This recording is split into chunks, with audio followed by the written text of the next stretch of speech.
안녕하세요, 여러분. 사랑 작업의 하루입니다. 오늘은 많은 분들이 궁금해하시는 끌어당김의 법칙의 핵심에 대해서 얘기를 해보고요.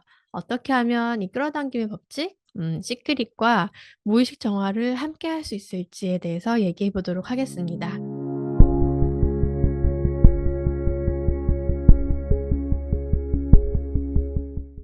요즘 들어서 끌어당김의 법칙에 대한 질문이 조금 늘어나고 있는데요. 요새 다시 붐이 일고 있는 것 같아요. 저는 2008 년에 시크릿이 나왔을 때 2007 년인지 그때쯤에 정말 시크릿에 심취해 있었는데요. 2004 년부터 이런 끌어당김의 법칙류의 책들을 알게 되면서 한 4년 정도를 정말 열심히 공부를 했거든요. 그래서 그때 궁금한 게 너무 많았어요.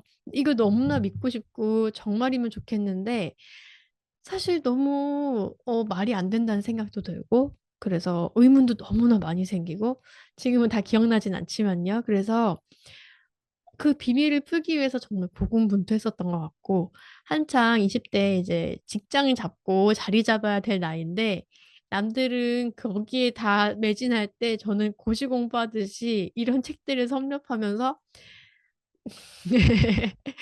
네 그렇게 지냈었는데요. 그러다가 2008년 어느 날 제가 너무나 궁금했던 여러 가지 그 끌어당김의 법칙에 대한 많은 부분이 갑자기 딱 퍼즐 맞춰지듯이 맞춰지면서 제가 끌어당김의 법칙의 핵심을 좀 알게 됐던 때가 있었어요. 그래서 그때 네이버에 시크릿 카페가 있어요. 거기에 인제 이런 관심 있는 분들이 다 모여 있었던 곳인 것 같아요 거기가. 거기에 인제 제가 알게 된 거를 글을 쓰기 시작했는데 많은 분들이 호응해 주시고 그 글을 좋아해 주셔서 제가 책으로 내진 않았는데 이제 글을 연재하게 되면서 그 내용을 많은 분들이 이제 책으로 만들어서 뭐 돌려보시기도 하고 저에게도 보내주시고 제본에서 읽으신 분들이 아주 많은 걸로 알고 있어요. 그래서 지금도 읽고 계신 분들이 있다고 저한테 소식을 좀 주시는데요. 그 책 내용은 일단 제가 영상을 올리고 제 블로그에 예전에 올렸었는데 한 번 더 파일을 올려 놓도록 하겠습니다. 만약 여러분이 지금 시크릿에 관심이 많은 분들이라면 그 책이 조금 도움이 될 수 있을 것 같아요. 여러분이 갖고 계신 의문들을 좀 푸실 수 있을 것 같고요.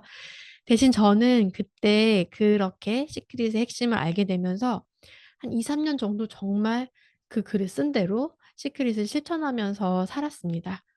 그리고 현실에서 정말 많은 변화들을 경험했죠. 그리고 제가 원했던 것들의 대부분이 이루어졌어요. 그 당시로는 정말 상상도 못할 일들이었는데 저는 그때 2008 년에 그 하고 있던 직장을 그만두고 백수였고요. 그리고 제가 하고 싶은 공부만 하고 있었어요. 그런 시크릿류의 책들 읽는 공부만.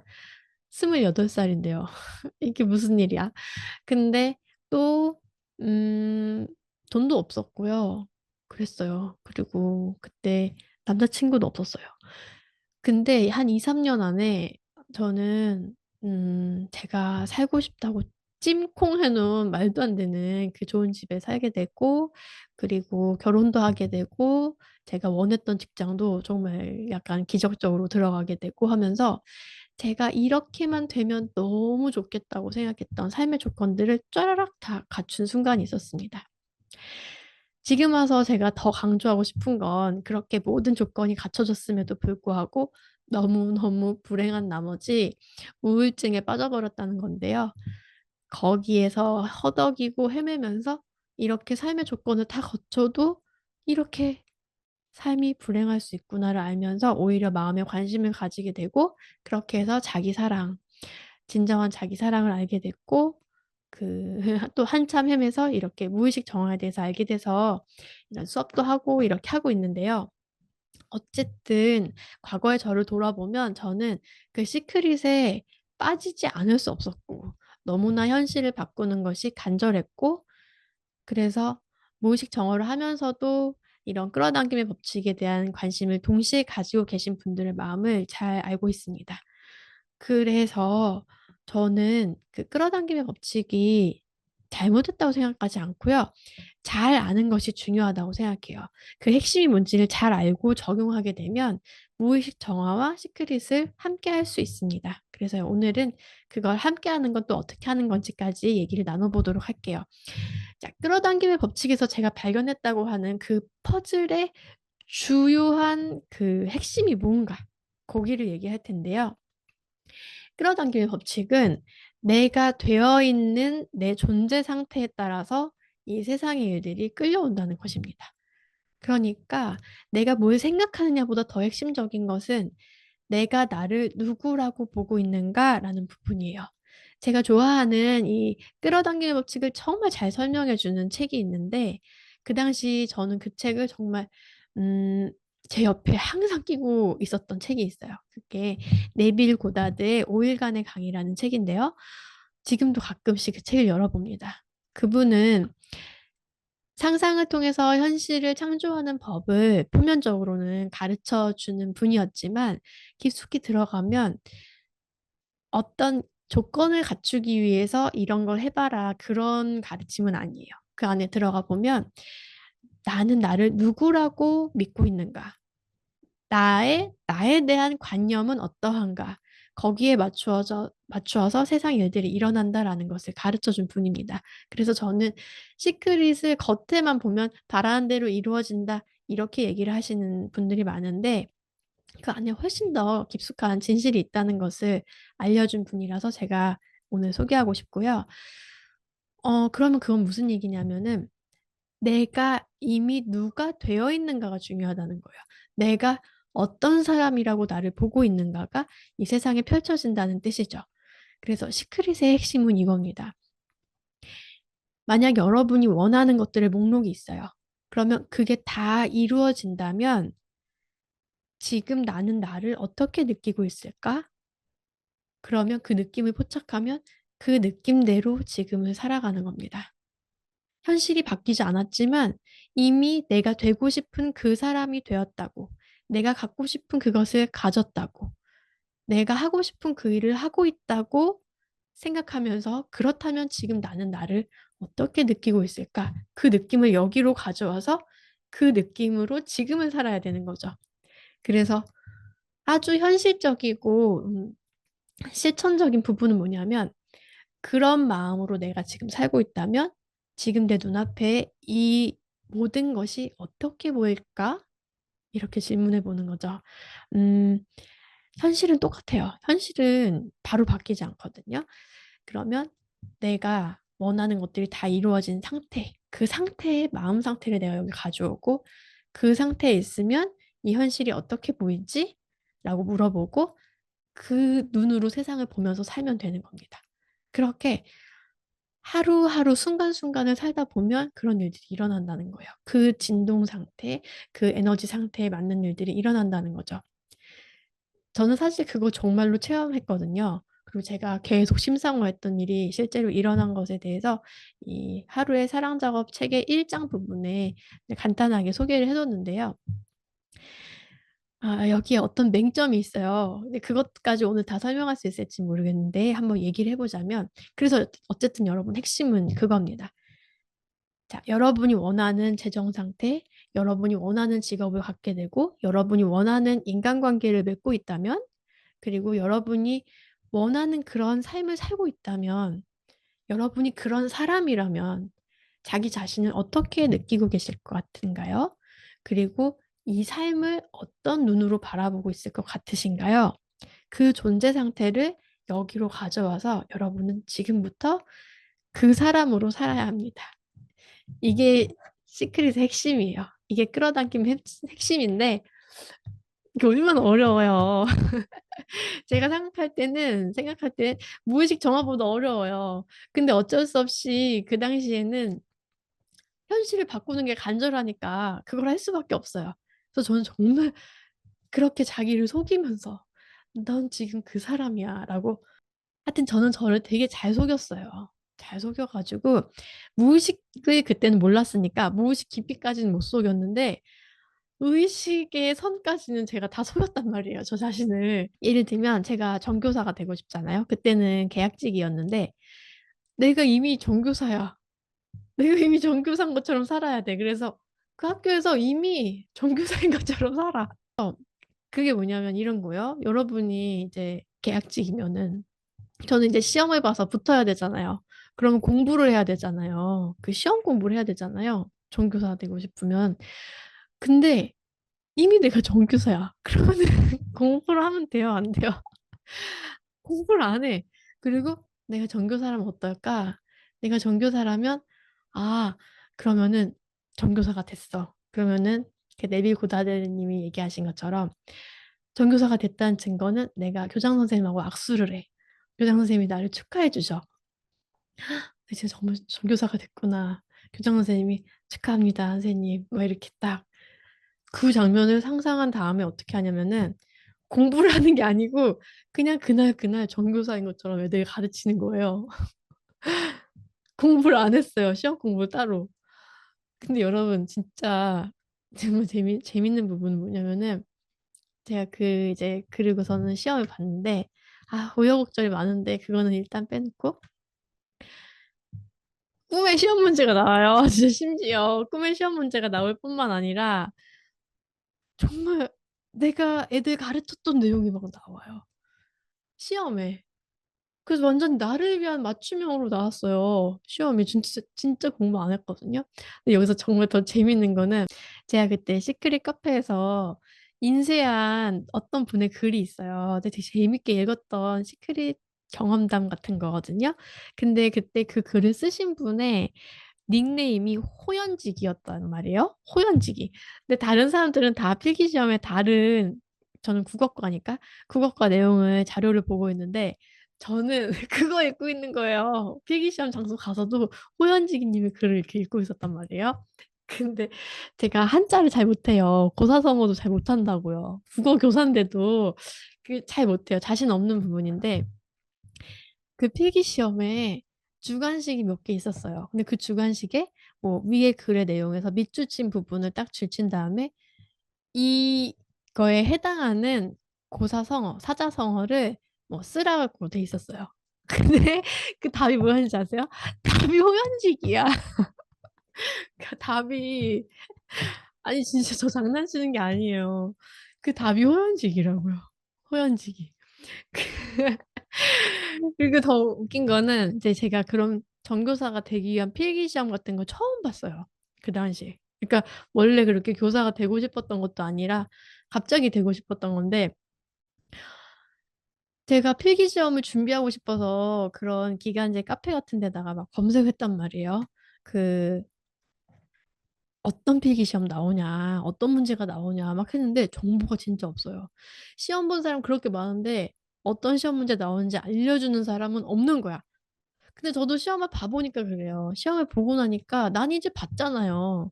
그러니까 이게 내용을 정리해서 올린다는 게 보통 귀찮은 일 아니잖아요. 시험지도 안 줘요, 학교에서. 그러니까 외워서 써야 되잖아요. 근데 제가 너무 답답해가지고 그때 이제 집에 와서 이거 궁금해할 다른 사람들을 위해서 나는 이거 써야겠다. 그래서 그 기간제 카페에다가 어떤 시험 문제 나왔는지 기억나는 대로 막 기억을 다 되새겨가지고 다 썼단 말이에요. 그래서 대충 뭐 한 50문제면 한 35문제 정도는 제가 기억을 살려내서 다 어떤 문제 나왔는지 쓴 것 같아요. 몰라, 이것도 기억이라서. 어쨌든 쓰면서 제가 좀 아리까리했던 그런 거 있죠. 그런 거는 다 자료를 찾아가지고 또 정답은 이걸 거다까지 다 정리해서 썼어요. 그리고 그 다음 이제 관문이 뭐냐면은 시강, 수업을 하는 거예요. 근데 수업을 해야 되는데 딱 거기 갔더니 한 8명, 10명 정도 있었나? 이제 모였어요. 근데 딱 보니까 남자 뽑으려고 한 것 같더라고요. 여자 저 하나에 나머지 다 남자분들이 시험 보려고 와 있었는데 시험이 시강이 뭐냐면은 그 필기시험 본 거 있죠. 그걸 다시 나눠주더니 여기에서 골라서 시강하라는 거예요. 근데 제가 진짜 그때 헛웃음이 나왔어요. 왜냐면 저는 이거 복습까지 완료했잖아요. 그거 카페에 올리느라고. 그래서 제가 그때 깨달은 게, 이렇게 남 주는 건 없구나. 내가 남 준다고 하는 일은 다 나한테 이렇게 돌아오네? 그런 생각 그때 했던 것 같고. 음, 어쨌든 그래서 저는 빠삭하게 내용을 알고 있었기 때문에 거기 나온 내용으로 수업을 해야 되는데 그 수업할 때 저는 이제 시험 공부를 따로 안 하고 애들 가르치는 걸 열심히 했잖아요. 진짜 정교사라고 생각하니까. 그래서 제가 만들어 놓은 어떤 수업 유형이 있어요. 저만의 독특한 수업. 그래서 그걸 가지고 들어가서 수업한 거예요. 그래서 제가 그 수업하는데 갑자기 교장 선생님이 저한테 잠깐 멈추래요. 그러더니 이제 그거는 원래는 여고에 한 명을 뽑는 거였어요. 여고의 교사 한 명을 뽑는 건데 거기는 중학교, 뭐 여고, 남고 이렇게 붙어 있는 학교여가지고 남고의 교장, 교감 선생님도 와 계신 거예요. 근데 그분이 갑자기 저한테 선생님은 제가 아는 분 중에서 수업을 두 번째로 잘하는 분입니다. 이러는 거예요. 그러면서 아니 이런 흙 속의 진주가 어디 있다가 지금 여기 나왔냐면서 막 극찬을 하면서 그 두 명 중에 한 명은 저를 교사로 만든 은사님이고 그 다음이 선생님이라는 거예요, 저한테. 그래서 제가 너무 놀랬죠. 저는 그냥 일개 계약직 교사일 뿐이었는데 갑자기 저한테 그런 말을 하니까 그러면서 자기네 학교에는 자리가 없는데 어떡하냐는 거예요. 그러면서 아, 혹시 무슨 일이 있지 않는 이상 계약직으로라도 우리 학교에 와주면 안 되겠냐고 부탁을 하시는 거예요, 교장 선생님이. 저는 놀랬죠. 근데 제가 살면서 그렇게 누구한테 제 수업을 그렇게까지 인정받아 본 게 처음이어가지고 되게 놀랬었어요. 어쨌든 그런 일이 생겨서 제가 기적적으로 갔다고 하는 건 뭐냐면 제가 한 거는 1년 동안 우리 학교 교장 선생님하고 악수하면서 축하합니다. 이렇게 축하받는 그것뿐이었는데 결국에 어떻게 됐냐면은 그 제가 시험 본 학교에 남고에서 자리를 만들었어요. 하나를. 없던 자리를 만들어가지고 저를 뽑았어요. 그러니까 제가 기적이라 할 만하죠. 근데 더 웃긴 건 뭐냐면요. 제가 그래서 원래 있던 학교에서 짐을 다 챙겨가지고 이제 내려가고 있었어요. 그런데 짐 챙겨서 이제 마지막이죠. 내려가고 있는데 거기 교장 선생님하고 저하고 마주할 일은 정말 없단 말이에요. 근데 그 학교 교장 선생님이 그때 방학이었는데 갑자기 저기서 혼자 걸어오시는 거예요. 학교 안으로. 그래서 저랑 이렇게 짐 들고 가는 저랑 만난 거예요. 그러더니 그 선생님이 저한테 아, 선생님, 소식 들었습니다. 아, 정말 좋은 소식이더라고요. 그래서 저한테 악수를 청하면서 축하드립니다. 이렇게 하시는 거예요. 그, 이제 이 얘기는 제가 100번도 더 할 수 있을 것 같아요. 너무 아무리 끌어당김 없이 진짜라고 해도 진짜 말할 때마다 너무 신기하고 하여튼 그래요. 제일 극적으로 신기했던 심상하고 너무 똑같이 일어난 일이어가지고 제가 오늘 따로 또 얘기를 하는데요. 아, 이렇게 방송 찍어버리면 다음에 또 얘기 못 할 거 아니에요? 저 계속 얘기하고 싶어요. 죽을 때까지. 너무 재밌어서. 하여튼 그래서 그런 일이 있었습니다. 그런 일이 있었는데 중요한 건 뭐예요? 이렇게 이루어진다고 다가 아니에요. 이렇게 이루어진다고 다가 아닌데 그건 좀 이따 얘기하고 어쨌든 지금은 시크릿의 끌어당김의 법칙의 핵심을 얘기하는 거니까 중요한 건 정말 그게 된 것처럼 사는 거예요. 지금은. 그래서 심지어 저는 그 기간제를 일하면서 진짜 제가 정교사인 줄 알았어요. 진짜 나를 완전히 속여가지고 진짜 그렇게 살았던 것 같아요, 여러분. 그렇지만 마음속에 한 점 의심은 지우지 못했거든요. 아닌 걸 또 아는 마음이 있었어요. 그런데도 됐어요. 그러니까 제가 봤을 때는 어느 정도까지 이 느낌을 좀 가지면 되긴 되는 것 같아요. 근데 사실 저는 지금은 이 시크릿에 그렇게 관심 있진 않거든요. 왜냐하면 제가 그렇게 됐어도 행복하지 않았다니까요. 너무 힘들었어요. 가가지고. 기, 기간제 할 때보다 더 힘들었다고요. 근데 이제 등등등등 이제 저의 무의식을 볼 일이 많았죠. 어쨌든 여러분, 끌어당김의 법칙은 된다. 되는데, 아니, 또 다 되는 거 아니에요. 이렇게 또 되는 일이 있어요. 되는데, 거기서 핵심은 뭐냐면, 이런 저런 거를 너가 원할 때, 그게 다 이루어지면, 지금의 너가 누굴까? 그 느낌을 가져와서 그 존재로 살아.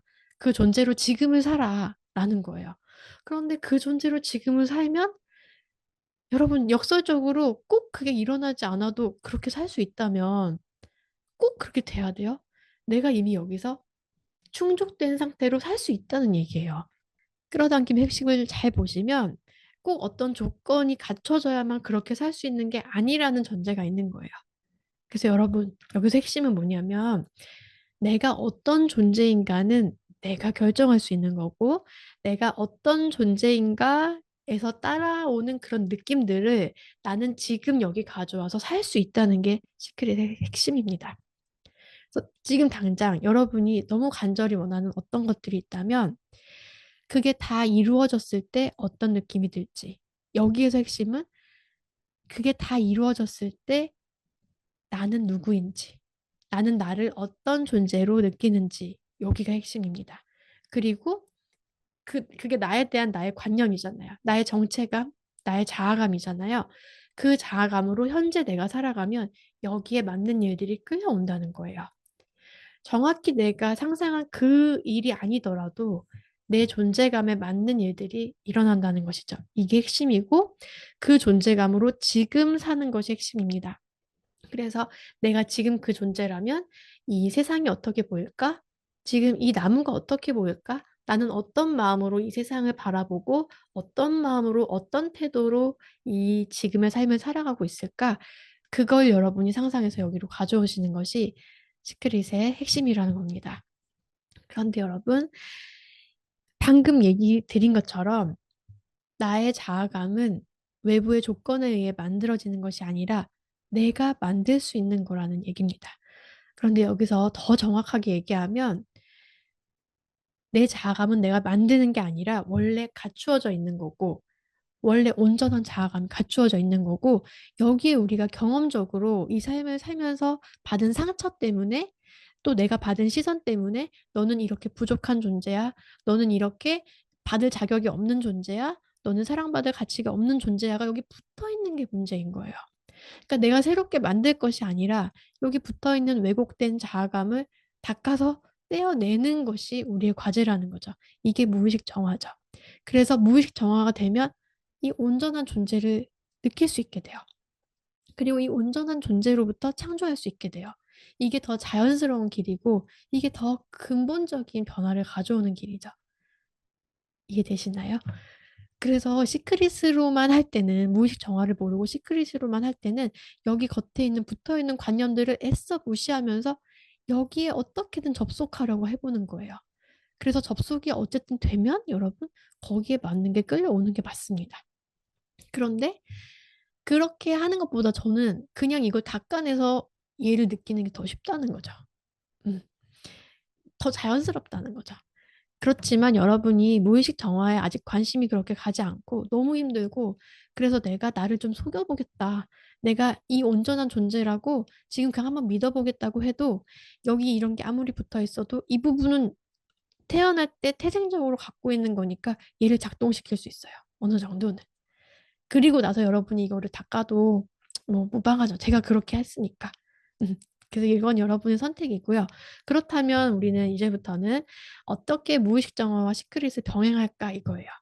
자, 온전한 내 존재감이 여기 있어요. 원래 타고났어요. 이 온전한 존재감을 조금 더 설명하자면 내가 풍요와 연결되어 있고 내가 사랑과 연결되어 있고 내가 이 자연의 생명력과 연결되어 있고 내가 이 자연의 창조력과 연결되어 있어요. 우주에. 그래서 나는 이미 어떤 결핍이 없어요, 이 안에. 이미 충분히 갖추어진 존재라는 거예요. 설사 내가 살고 있는 지금 현실이 가난한 현실이고 굉장히 인정받지 못한 현실이고 그렇다 하더라도 그건 그런 체험일 뿐이지 내 존재를 건드릴 수 없어요. 이건 있는 거예요. 마치 왕자와 거지에서 왕자가 거지 체험을 하는 것처럼 우리는 그렇게 현실을 체험해 볼 수 있어요. 맛볼 수 있어요. '어 이렇게 결핍된다는 건 이런 느낌이구나.' 하지만 그게 '내가 결핍된 존재야.'까지 들어오지는 않을 수 있는 거예요. 네. 그런데 보통은 여러분이 시크릿을 시작하는 단계에서 또 무의식 정화를 뭐 어디까지 많이 해 보신 분들은 사실은 이런 강의 자체가 필요가 없죠. 그런데 시크릿도 너무 하고 싶어. 그런 상태는 어떤 상태냐면은 이 온전한 자아감에 이 마이너스, 내가 왜곡된 자아감을 많이 붙이고 있을 때 시크릿을 시작한단 말이에요. 그러면 보세요. 나는 풍요로운 존재야. 나는 이미 이걸 가졌어. 나는 이미 이런 재정 상태를 갖췄어. 라고 막 상상하면서 이 풍요를 막 느껴보려고 해. 원래 존재에 있는 이 풍요를 느껴보려고 할 때 잠시 됐다가도 여기에 나는 가난한 존재야. 이렇게 붙어 있으니까 이거에 대한 저항감, 분노, 수치, 불안 이런 게 확 올라올 거 아니에요. 그러니까 내가 상상을 한다고 해도 난 이미 그걸 갖추었다라고 느껴보면 잠시는 느낄지 몰라도 이거 안 될 텐데. 이 현실은 그렇지 않은데 하면서 다른 느낌들. 나는 가난하잖아. 나는 가난한 존재야. 이런 느낌들이 올라올 때 이거를 보통은 억누르려고 하신단 말이에요. 무시하고 억누르려고. 그런데 수용하는 방법을 모른다면 차라리 안 보는 게 나을 수도 있어요. 그렇지만 여러분이 무의식 정화의 아주 기본적인 것들, 조건 없이 수용하는 그런 태도를 알고 계시다면 이런 느낌이 올라올 때는 이것을 무의식 정화의 기회로 보시면 됩니다. 그러니까 상상을 했어요. 그게 이미 이루어졌다면 난 이렇게 풍요로운 존재가 됐겠구나. 이런 마음으로 살아야지 하고 현실을 살다가 갑자기 큰돈 들어갈 일이 생겨. 그러면 막 너무 막 돈이 아깝고 막 진짜 다 뺏긴 것 같고 이런 마음 올라올 때 그럴 때는 그 기회에 무의식 정화를 하시면 된다는 거죠. 그래서 이거는 지금 밖으로부터 오는 게 아니라 내 안에 있는 왜곡된 자아감이 지금 계속 나한테 자기를 봐달라고 하는 거구나 하면서 그 아픈 마음을 바라봐주고 끌어안아주면 다시 그 풍요로운 느낌을 느끼는 것이 훨씬 수월해집니다. 이런 과정을 반복하다 보면 풍요는 밖에서 오는 게 아니라 내 안에서 솟아나는 거잖아. 이미 이 안에 내가 그걸 느낄 수 있는 마음이 있잖아.